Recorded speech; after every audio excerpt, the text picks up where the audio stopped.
Hey, people, welcome back. This is Brian with Super Tex, and we got another video for you. So, have you ever been working on one of these Bizhub C3850s?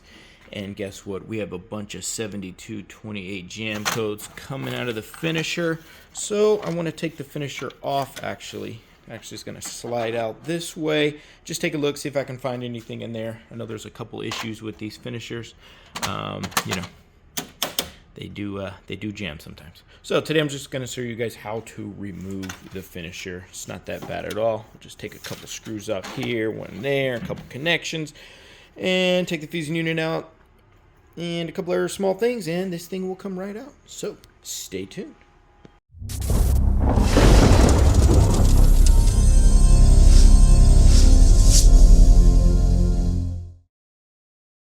Okay, to start, just flip the machine on the side. First thing we're going to do is just remove the fusing unit, which is very easy.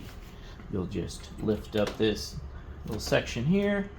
One black tab, two black tabs. Fusing unit comes right out.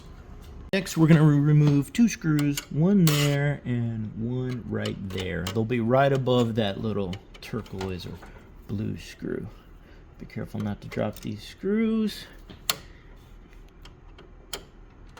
One and two. Okay, just like that. Those are done. All right, now slide the copier back to the front and just remove this front screw here. This should be a plastic one, so be careful you know where it goes back. All right, now just flip it to the side. Let's remove this little screw here for this cover.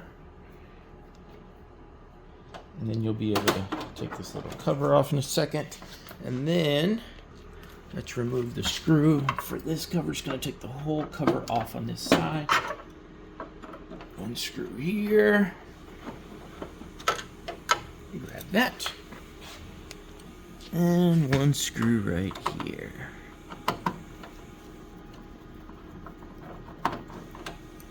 Okay. This screw is a little bit longer too, right there, that one. Okay, let's see if this cover will come off. Are you gonna come off? Yes, you will. Perfect.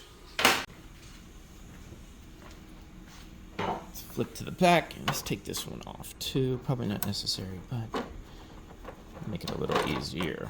There we go.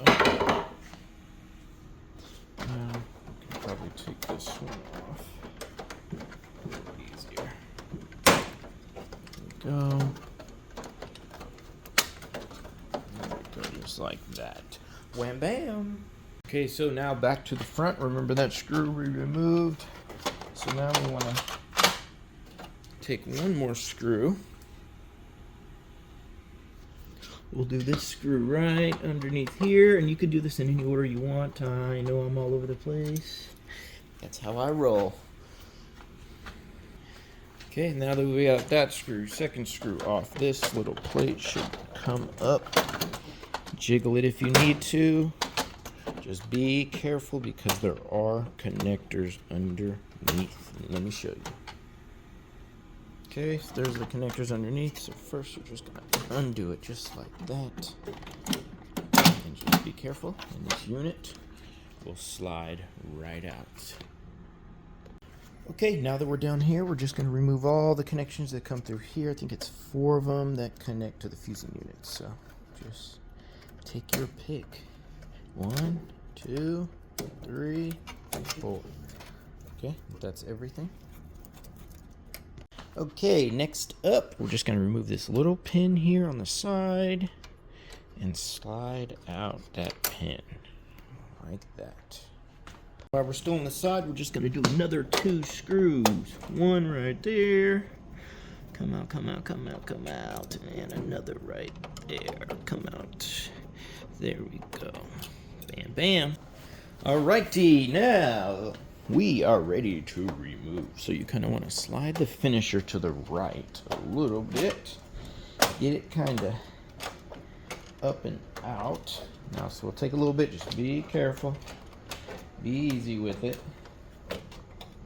Be gentle. Oh, this wire harness, make sure that's up. to.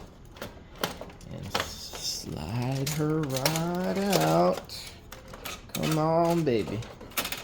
Be nice to me, please. Woo, there it is. The finisher. Let's set it down, take a small look at it. Okay, so this is the finisher in all of its glory. Looks very cool, very compact finisher, probably kind of hard to work on if you needed to. You have two sensors here.